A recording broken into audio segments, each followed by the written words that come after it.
बच्चों से कहा कि क्या कोई ऐसा छात्र है जो जन्नत की मिट्टी ला सकता है। That is a very surprising question. एक बहुत ही आश्चर्यचकित अचंभे में डालने वाला ये प्रश्न या क्वेश्चन है। एक टीचर जब क्लास में जाए और क्लास में जाने के बाद में अपने बच्चों से ये कहें कि क्या कोई ऐसा बच्चा, क्या कोई ऐसा छात्र या छात्रा है जो जन्नत की मिट्टी को ला सकता है। तमाम बच्चे जो उस क्लास के थे उन लोगों ने जब सुना तो सुनने के बाद में सभी लोगों ने अपने सर को नीचे कर लिया और जब छुट्टी हुई तो उन लोगों ने अपने तमाम स्कूलमेट्स और रूममेट्स से इस बात को साझा किया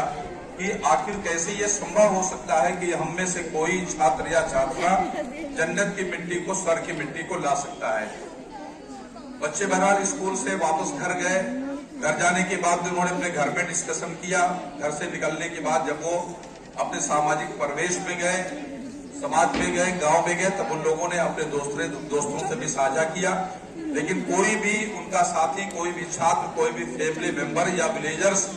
इस योग्य नहीं थे कि वो इस प्रश्न का उत्तर देते कि हम स्वर्ग की मिट्टी को कहां से ला सकते हैं। बहरहाल बच्चा रात के समय सोया। सोने के बाद में फिर उसने चिंतन और मनन करना शुरू किया, विचार विमर्श करना शुरू किया, सोचना प्रारंभ किया, विचार करना प्रारंभ किया, लेकिन उसके समझ में नहीं आया कि इस प्रश्न का उत्तर जो मेरे सम्मानित अध्यापक ने मुझसे किया है, उस प्रश्न का उत्तर मैं कैसे दे सकता हूँ। रात व्यतीत हो गई, फिर सुबह हुई। सुबह होने के बाद में फिर जब वो बच्चा उस प्रश्न का सॉल्यूशन ढूंढने के लिए लगातार या सतत स्कूल के बाद से वो प्रयास करता रहा, प्रयत्न करता रहा,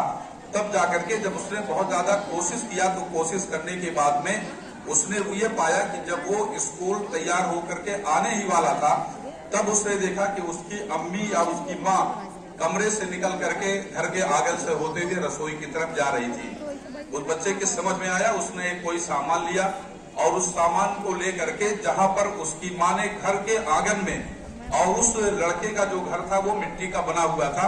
जहां पर उसकी माँ ने अपने पैर को रखा था, अपने कदमों को रखा था, वहां से उस सामान से उसने मिट्टी को खोदा और मिट्टी की खुदाई करने के बाद में एक शीशी में रखा और ढक्कन से बंद करके फिर अपने बैग में रखा।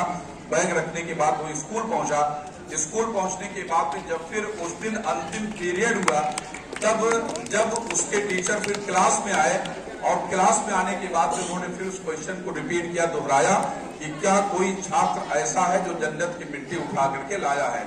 एक नन्हा भोला सा लड़का जिसकी आय मुश्किल से भी 8 वर्ष की थी, उसने अपने हाथ को अपने बैग में डाला, एक शीशी को निकाला और जो शीशी मिट्टी से भरी हुई थी अपने टीचर को उसने प्रेजेंट किया और प्रेजेंट करने के बाद में उसने कहा, सर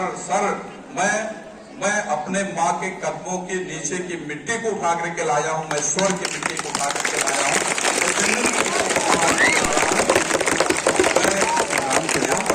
हमारे जो सम्मानित टीचर्स हैं उसमें मेरे बहुत सारे स्टूडेंट्स भी हैं, खासतौर से अब्दाल अहमद साहब ने मुझे जो रिगार्ड दिया है, मैं उसके लिए उनको बहुत ज्यादा मुबारकबाद देता हूँ। तो मैं आप सभी लोगों से रिक्वेस्ट करूंगा कि हमारे जो छात्र छात्राएं हैं, हमारे जो बच्चे हैं, उनमें से कहीं भी टैलेंट